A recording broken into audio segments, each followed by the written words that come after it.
Welcome back, everyone, to an introduction to programming with Scratch. And last time, we took a look at events, things that can happen, like us pressing the green flag or clicking a button or pressing a key on the keyboard, and letting our Scratch project respond to those events. And how do they respond? Well, they respond with functions, those blocks that we stacked on top of each other to let our sprites or the stage respond in some way. And so let's take a closer look today at those functions.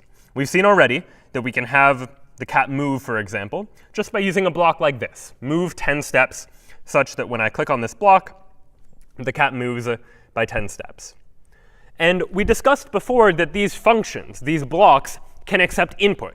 Input in the form of whatever goes in this oval here, which is 10 by default, but we were able to change that. If we wanted the cat to move more steps or fewer steps, we were able to change the number here to control how many steps the cat was ultimately going to move. That, again, was called an input. And the actual information that goes inside of that input we might call a value. A value is just some piece of information. In this case, it could be something like a number, like the number of steps to move, like the number 10. But a value could also be words, for example. You might recall that we were able to make our sprite speak up if we go into the look section and choose a block like say hello for 2 seconds. Here, the word hello is a value as well. Values are just pieces of information that our program might be able to use. And it turns out, in addition to us just being able to type values into these oval-shaped spaces inside of our Scratch functions, there are some blocks in Scratch that are themselves values. And today, we're going to be exploring those. So if you notice here in the motion section of blocks, most of these blocks are all a very similar shape. Some might be longer or shorter, but they're all kind of rectangular, and they have these indentations so that they can stack on top of each other visually. But you'll notice that down here at the bottom of the motion section, we have a few blocks that are a different shape. This one's called X position, this one's called Y position, this one's called direction. They're not rectangular. They don't stack on top of each other. And in fact, we wouldn't be able to just drag this underneath the existing blocks and expect them to snap together. Scratch is a little bit smart, and it's only going to allow blocks to connect to each other if it makes logical sense for those blocks to connect to each other. Instead, these 3 blocks are oval-shaped. They're not functions anymore. They're values. They're pieces of information that represent something about the Scratch project that we're currently running. This block is a value that represents what is the X position of the current sprite, how far to the left or to the right is that sprite. This block represents the Y position, how far up or down that sprite happens to be. And this block represents the direction, what direction that sprite happens to be facing. And because they're oval-shaped, we can't just add them above or below the script, but we can put them inside of these oval-shaped inputs. Notice the inputs to all of the functions are oval-shaped. And therefore, because these values are also oval-shaped, they can snap together that way instead. We're going to be putting a block inside of the input to another block. So let's see what that looks like. I'll go ahead and get rid of the move 10 steps. We'll just keep the say hello. But instead of saying hello for 2 seconds, let's have the sprite say its X position for 2 seconds, meaning how far to the left or to the right is the cat right now.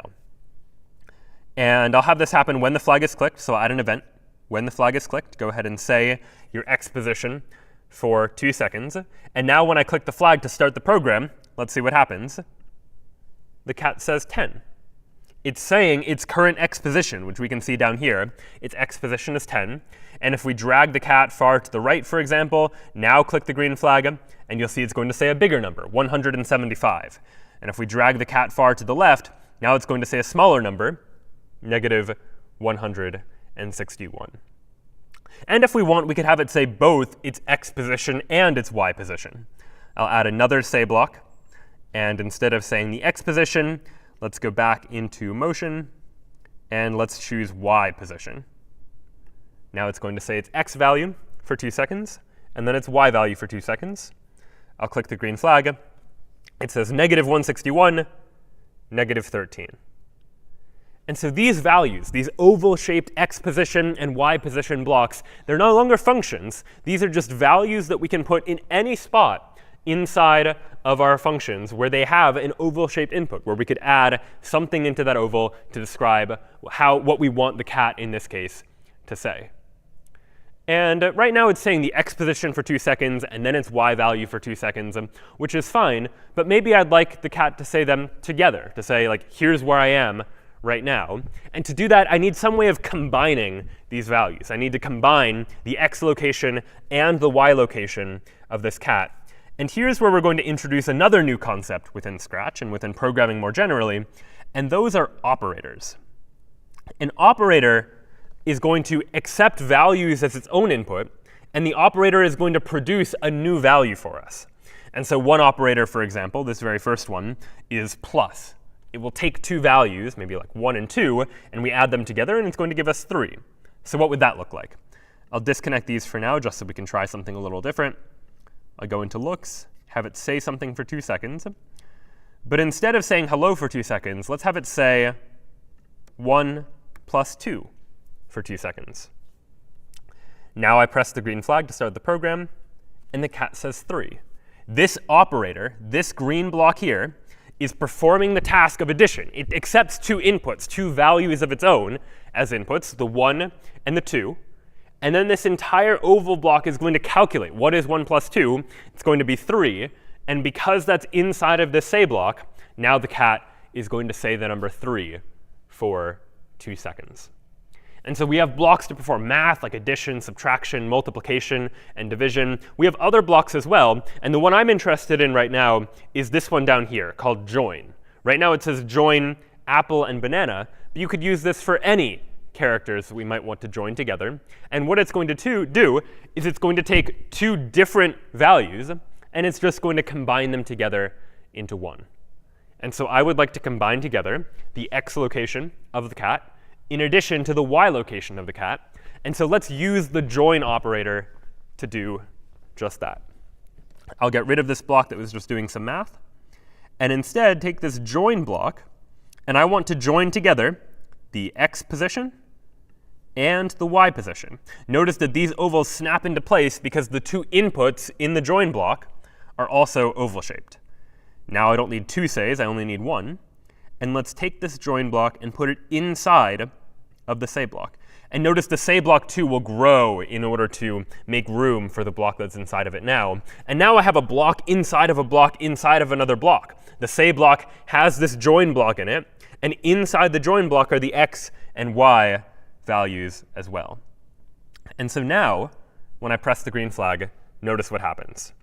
It says -161, -13. And it was all kind of mashed together. And I might not even know exactly where that coordinate is.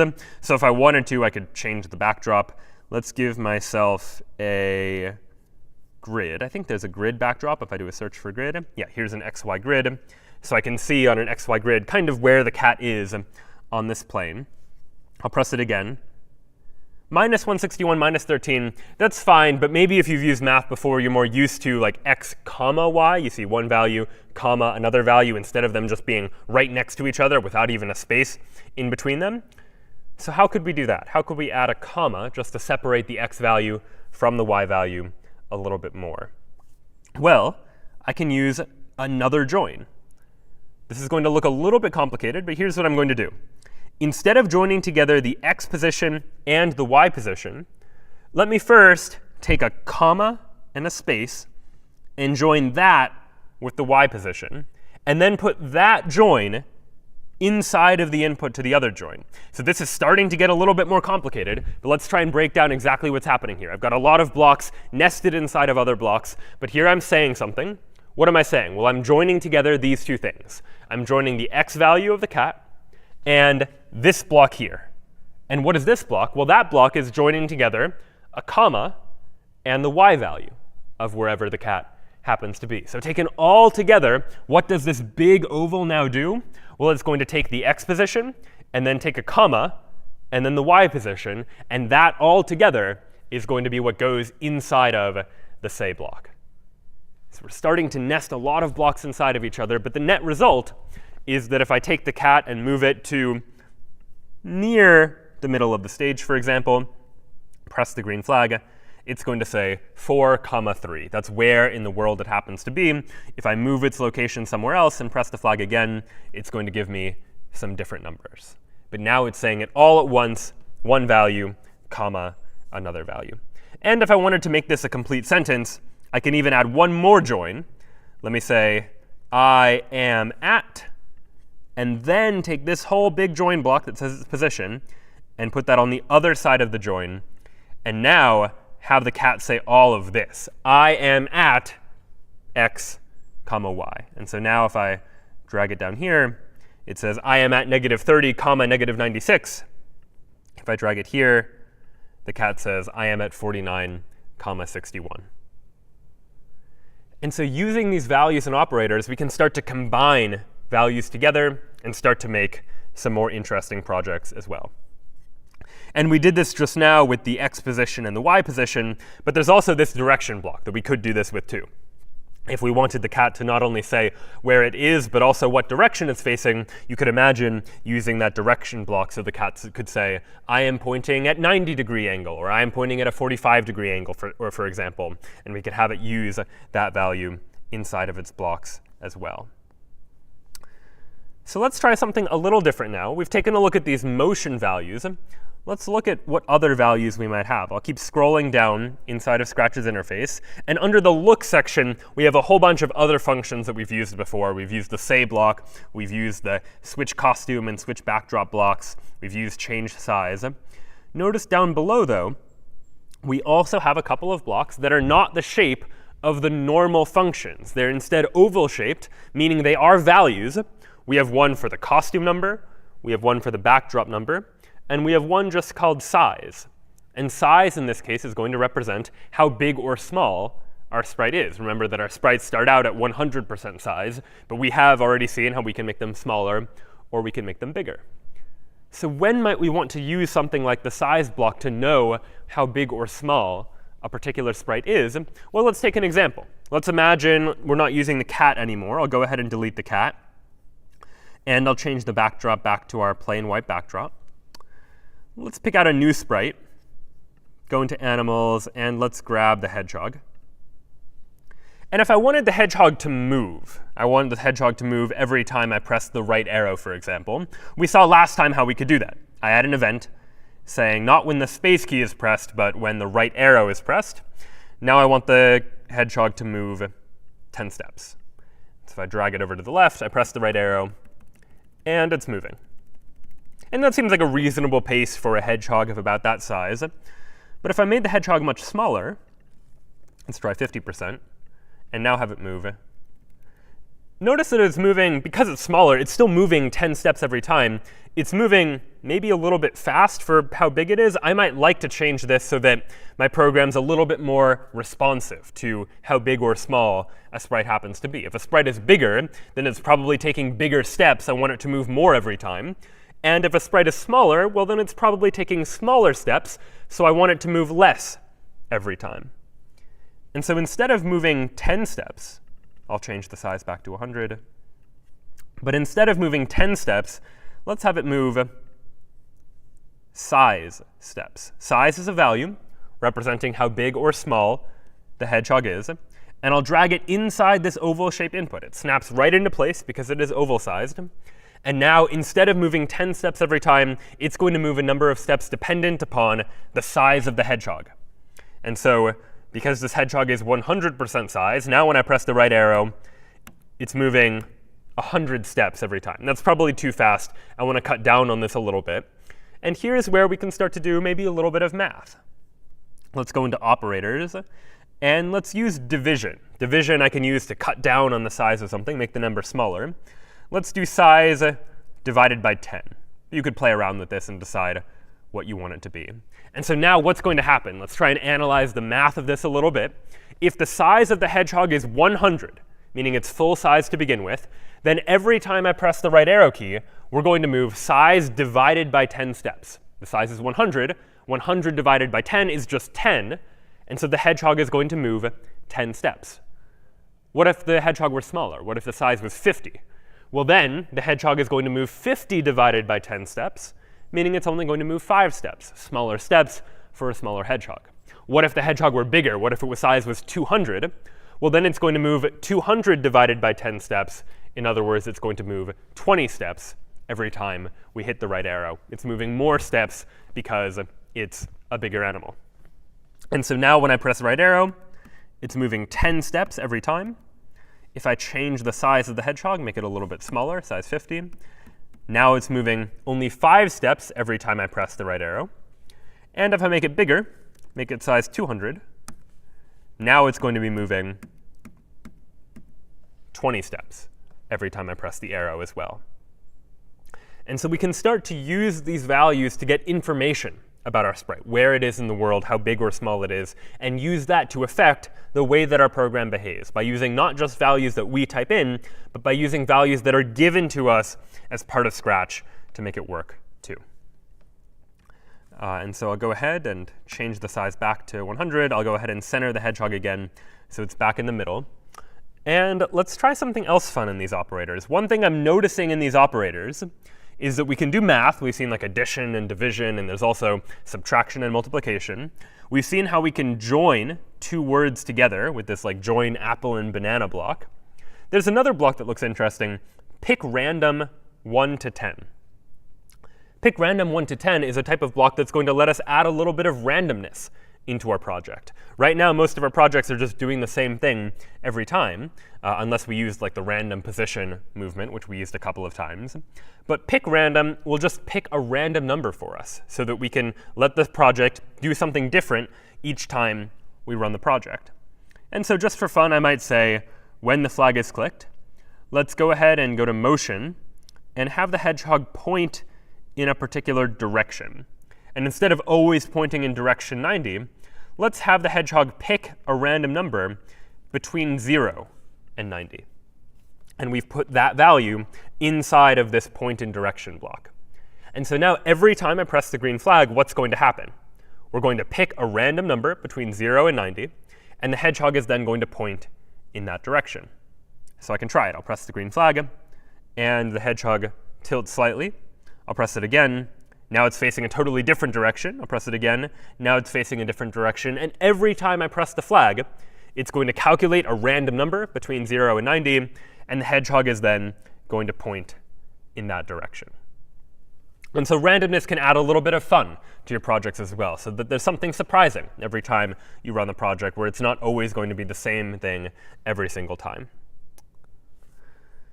All right, so we've seen some values that we can use inside of motion and inside of looks, and we've seen some operators we can use to do some math, to join things together, to pick some random numbers. And if we keep looking around for other values, I'll go ahead and scroll, and I'm looking for anything that might be shaped like an oval potentially that I might want to use. One thing that catches my attention is this value here. It's called timer. And you might recall from last time that we have used the timer already. Every Scratch project has a built-in timer that's counting how many seconds have passed since we started running the project. And we used that before to control the timing of our different sprites that existed in this project as well. But we can also use this if we just want to know how long it's been since we started the project. I'll go ahead and get rid of these blocks here. Let's use the timer value for something. Let's go to events.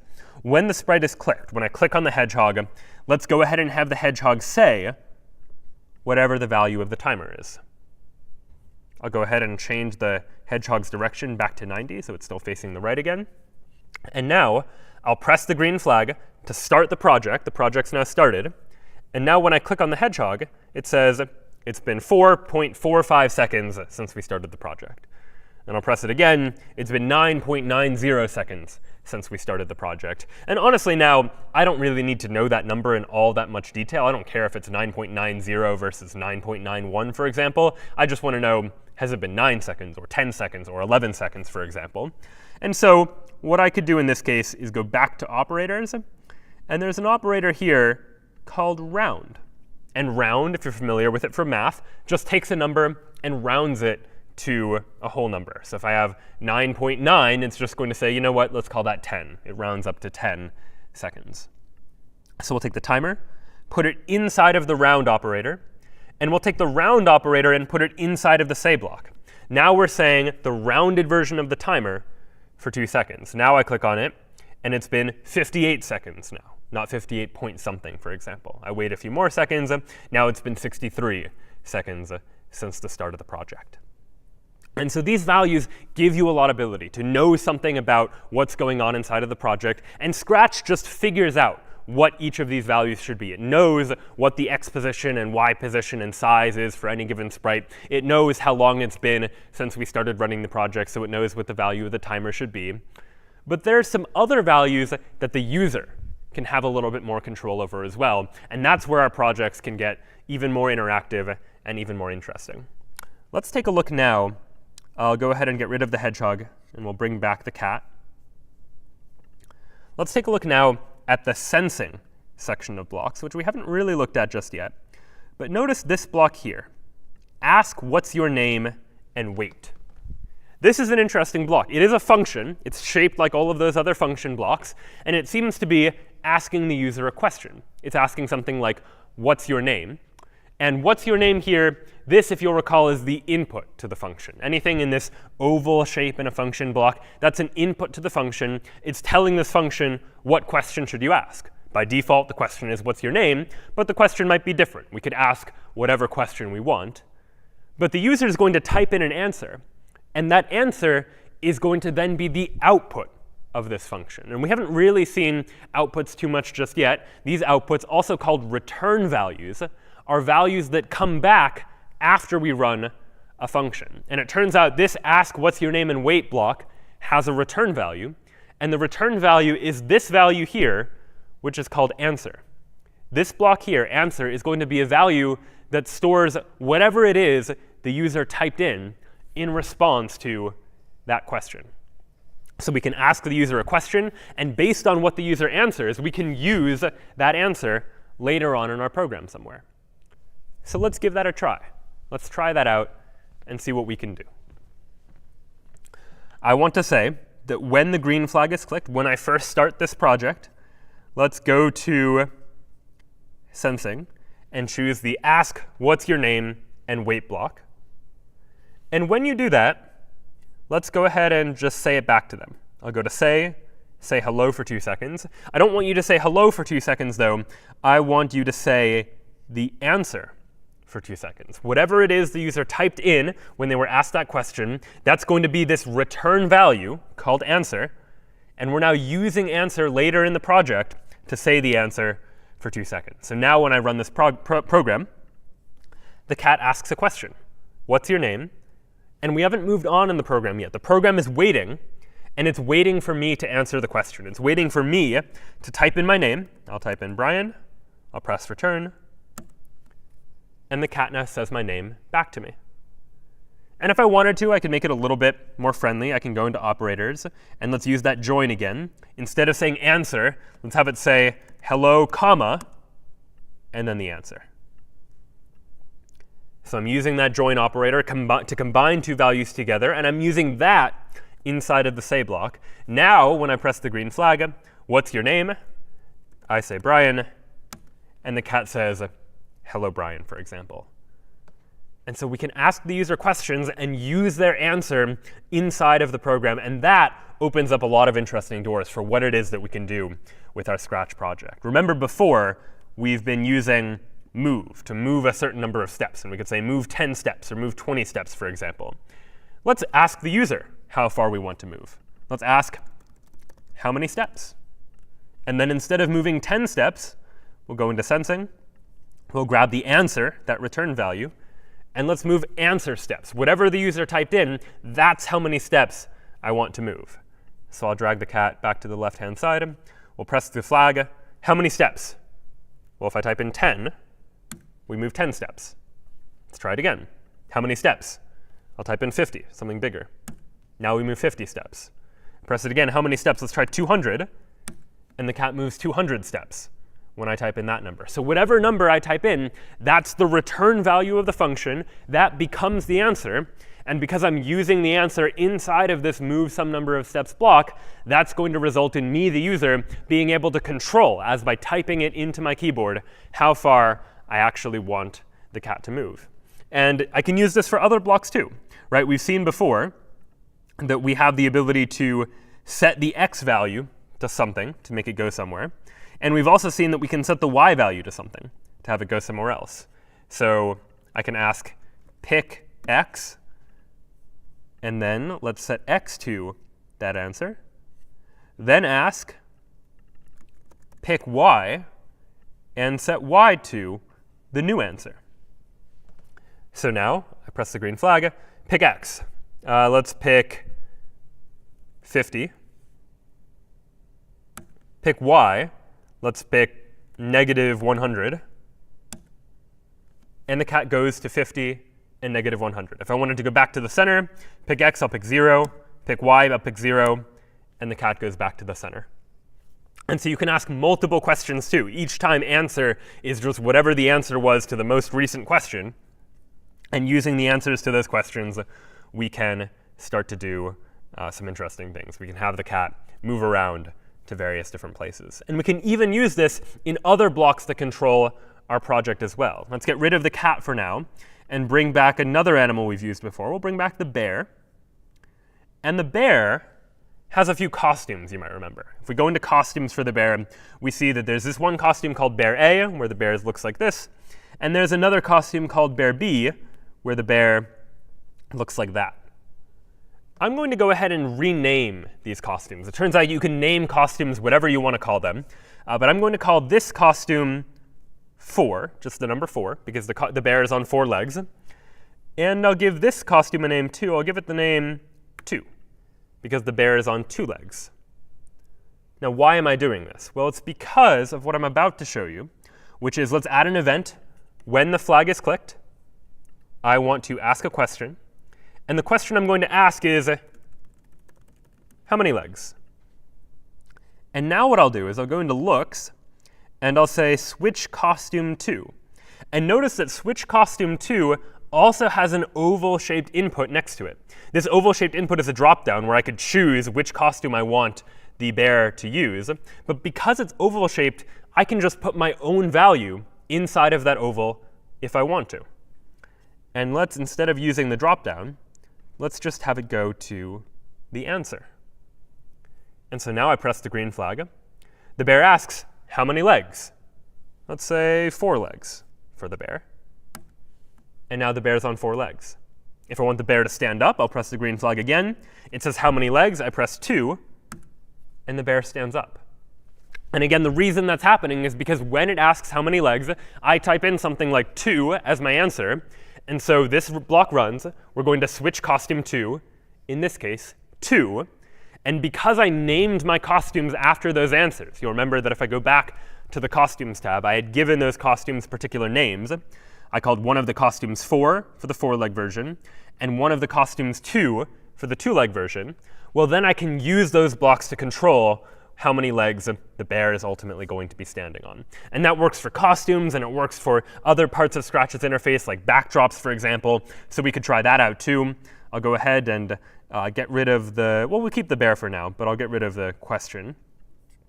Let's add some backdrops. Let's add colorful city. I like the look of that, the colorful city, during the day. And let's add one more backdrop. Let's add the night city. So we have a couple different backdrops, and I'm going to change their names. This colorful city, I'm going to call it day. And again, just up at the top here, I can change the name of this backdrop. And for the night city, I'm going to call it night. So I have one backdrop called day and one backdrop that I've called night. And let's go back into the code. And now for the bear, when the flag is clicked, I want the bear to ask a question. What time? Like, what time of day is it? And let's go ahead and switch the backdrop to whatever the answer is. So the bear is going to ask me, what time of day do I want? If I say day, that's one possible answer. If I say night, that's another possible answer. So we'll try it. I'll press the flag. What time? I'll say night. I'll press return. And now it's nighttime. I'll try it again. What time of day? I'll say day. And now it's daytime. And so using this ability now to have return values, we can create much more interactive and much more exciting programs by letting the user tell us something and using that answer in the project, letting them type in their name and responding to them by name, or letting them type in what backdrop or costume they want, or letting them type in how they want to control how sprite moves or where it's pointing or in what direction it's going, for example. And so you give the user a lot more control over what's happening just by taking advantage of these values. That's it for an introduction to programming with Scratch for today. Next time, we'll continue this discussion and to take a look at some other features that we get in this world of programming with Scratch.